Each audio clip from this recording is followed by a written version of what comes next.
Hi hello welcome to NTV. నేను తారక్.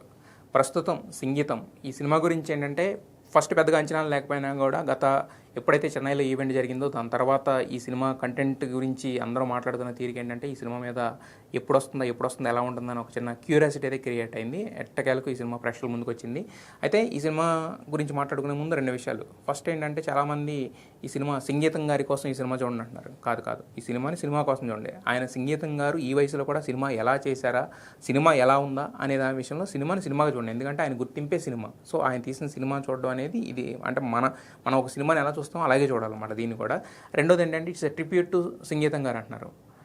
ఆయన అంటే బేసిక్గా సినిమా చూసిన తర్వాత నాకు అనిపించింది ఏంటంటే ఆ మాట కొంతవరకు అపీలింగ్గా ఉన్నా కూడా నాకు అనిపించింది ఏంటంటే సినిమా చూసిన తర్వాత ఆయన తెలుగు సినిమాకి ఇచ్చిన ట్రిబ్యూట్ కింద అనిపించింది అనమాట.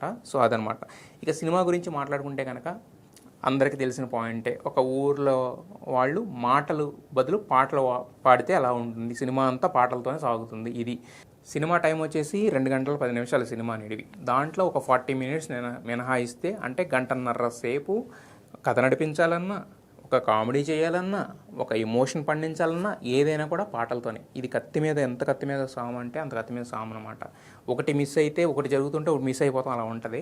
బట్ కాకపోతే దీంట్లో ఉన్న బ్యూటీ ఏంటంటే ఫస్ట్ 30-35 మినిట్స్లో ఏదైతే ఉందో అది కథ. అంటే అసలు ఎందుకు చేస్తున్నాం, ఏం చేస్తున్నాం, ఇదంతా కూడా ప్రాక్టికల్కి అర్థమయ్యేలాగా నీట్గా కూర్చోబెట్టి చెప్పారు కాబట్టి.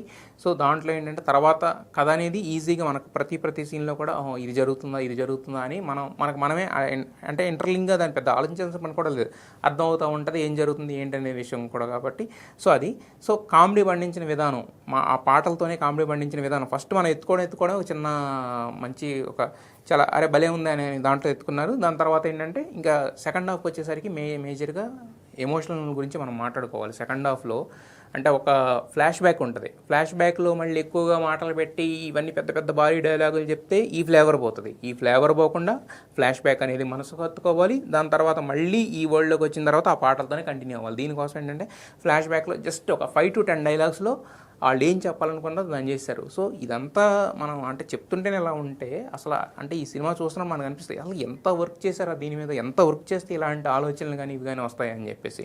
సో ఇక కమింగ్ టు సంగీతం గారు మార్క్ గురించి మాట్లాడుకోవాలంటే కనుక అంటే ఆయన ఇంతకుముందు మనం చేసిన అంటే అహెడ్ ఆఫ్ ద టైమ్స్, ఎప్పుడు జెన్జీకి అహెడ్ ఆఫ్ ద టైమ్స్లోనే ఆయన సినిమాలు చేశారు. ఇక్కడ చూసుకుంటే కనుక ఇదేంటంటే ఇది ఆ తరానికి ఈ తరానికి వాళ్ళకి వీళ్ళకి లేదా ఇట్స్ చాలామంది చెప్తున్నట్టు ఇట్స్ కప్ ఆఫ్ సమ్వన్ కాదు, ఇది ఎవ్రీవన్ అంటే ప్రతి ఒక్కరికి అపీల్ అయ్యే సినిమా అనమాట. దీంట్లో ఒకటని కాదు, ఒక ఎలిమెంట్ అని కాదు, ఇంకా ప్రతి ఎలిమెంట్ లేని ఎలిమెంట్ అంటూ కూడా లేదనమాట. యాక్చువల్గా సెకండ్ హాఫ్లో మేజర్ కోర్ ఎమోషన్స్ గురించి మాత్రం 100% అరెస్టింగ్గా కూర్చోబెట్టారు. ఒక 2 సీన్స్ ఉంటాయి దీంట్లో. ఆ సీన్స్ ఏంటనే నేను రివీల్ చేయను కానీ బట్ ఆ 2 సీన్స్లో మాత్రం క్లాప్స్ కొట్టాలి. ఆయనకి క్లాప్స్ కొట్టాలనిపిస్తుంది, సెల్యూట్ చేయాలనిపిస్తుంది. అంటే పైకి ఫిజికల్గా చేయకపోయినా మనసులో కూడా మనం క్లాప్స్ కొడతాం వాళ్ళు 100%. అలాంటి 2 సీన్స్ సంగీతం గారి మార్కు త్రూఅవుట్ సినిమా ఉందన్నమాట. ఇక నెక్స్ట్ సెకండ్ వ్యక్తి ఈ సినిమా గురించి మాట్లాడుకోవాల్సింది ఏంటంటే దేవిశ్రీ ప్రసాద్. అంటే దేవిశ్రీ ప్రసాద్ గారు ఇప్పటివరకు చేసిన సినిమాలన్నీ ఒక ఎత్తు అయితే కనుక ఈ సినిమా ఒక ఎత్తు. ఎందుకంటే ఆయన ఇంతకుముందు చేసిన సినిమాల్లో ఒక 5-6 ఒక సాంగ్స్, తర్వాత అట్ ద సేమ్ టైము ఒక బీజిఎం బాగిస్తారు, బీజిఎం బాగిస్తారు. ఇది మాత్రమే ఉంది. బట్ ఈ సినిమాలో ఏంటంటే ప్రతి మాటకి ఒక పాటలాగా కంపోజ్ చేయాలి. గంటన్నర సినిమాని సంగీతంతో నడిపించాలి, మ్యూజిక్ ఉండాలి, అట్ ద సేమ్ టైం దానికి ఒక చిన్న శృతి ఇలాంటివే ఉండాలి. సో ఇంకోటి ఏంటంటే ప్రతిదీ ఈ సినిమా మేకింగ్ ప్రాసెస్ అనేది చాలా ఇంట్రెస్టింగ్. అంటే దేవిశ్రీ ప్రసాద్ ఫస్ట్ వీళ్ళు రాసుకున్న మాటలకు ఒక కంపోజింగ్, ఒక మ్యూజిక్ ఇస్తే దీన్ని ముందు సంగీతం గారి ముందు ప్లే చేసి, ఎందుకంటే ఆయన ఫిజికల్గా ఆ లొకేషన్కి వచ్చి చేసే ఇది లేదు కాబట్టి ఆయన ముందు ఒక చిన్న రిహార్సల్ చేసి ఈ రిహార్సల్ ఓకే అనుకుంటే దీన్నే same at the same time ఆర్టిస్టులు లొకేషన్లో కంపోజ్ చేస్తే అక్కడి నుంచి ఆయనకు ఒక లైవ్ కెమెరా ఒకటి అరేంజ్ చేసి ఆయన దాంట్లో నుంచి సజెషన్స్ ఇచ్చి ఇంత జరిగిందనమాట. ఇలాంటి వర్క్లో ఇలాంటి అవుట్పుట్ అనేది మాత్రం నిజంగా హ్యాట్స్ ఆఫ్ అని చెప్పుకోవాలి. అంటే మరి ఇలాంటిది అంటే సినిమా ఎంత బాగుందంటున్నారు, అదిరిపోయింది అంటున్నారు, మరి దీంట్లో ఏమీ లేవా, లోటుపాట్లు లేవా అంటే ఉంటాయి, ఖచ్చితంగా ఉంటాయి. ప్రతి సినిమాలో అయినా ఆ 30-35 మినిట్స్ అంటే జరుగుతున్న దాంట్లో ఏంటంటే కథలోకి తీసుకెళ్ళాలి కాబట్టి ఆ ఇంట్రో సీన్స్లోనో వీటిలోనో ఎక్కడెక్కడ చిన్న ల్యాగ్లు అనేవి ఉంటాయి. బట్ ఆ ల్యాగ్లు అనేవి ఉంటేనే మన తర్వాత ఏవైతే వస్తాయో, తర్వాత ఏదైతే మనకి ఒక చిన్న కైండ్ ఆఫ్ మనం ఇంతకుముందు మాట్లాడుతున్న ఎమోషన్ అంటున్నాము, లేకపోతే క్లాప్స్ కొట్టే సీన్లు అంటున్నాము, లేకపోతే ఈ క్లాప్ వర్తి సీన్స్ అని మాట్లాడుతున్నాం కదా, వీటన్నిటికీ ఒక పే ఆఫ్ అనేది హెవీగా ఉంటుంది అనమాట. సో వాటి గురించి ఉన్నాయి. అక్కడక్కడ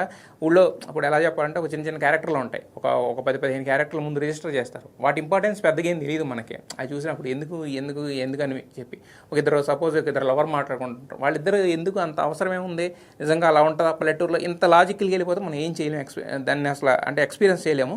బట్ ఆ సెకండ్ హాఫ్లో ఒక సీన్లో వీళ్ళందరినీ వాడిన తీరు ఏంటంటే హ్యాట్స్ ఆఫ్, ఇది కదా సంగీతంగా అనిపిస్తుంది అనమాట.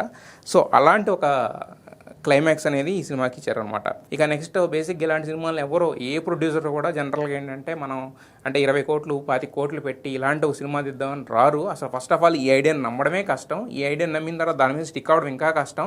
స్టిక్ అయిన తర్వాత అవుట్పుట్ వస్తున్న తీరు చూసిన తర్వాత ఇది నిజంగా థియేటర్లో మ్యాజిక్ చేస్తుందా అని అనుకోవడం కష్టం. బట్ కాకపోతే ఏంటంటే నేను నాగేశ్వరిని మాట్లాడుతూ నాకు ఒక 100 సార్లు చూసిన తర్వాత కూడా ఈ సినిమా బోర్ కొట్టలేదు అన్నారు.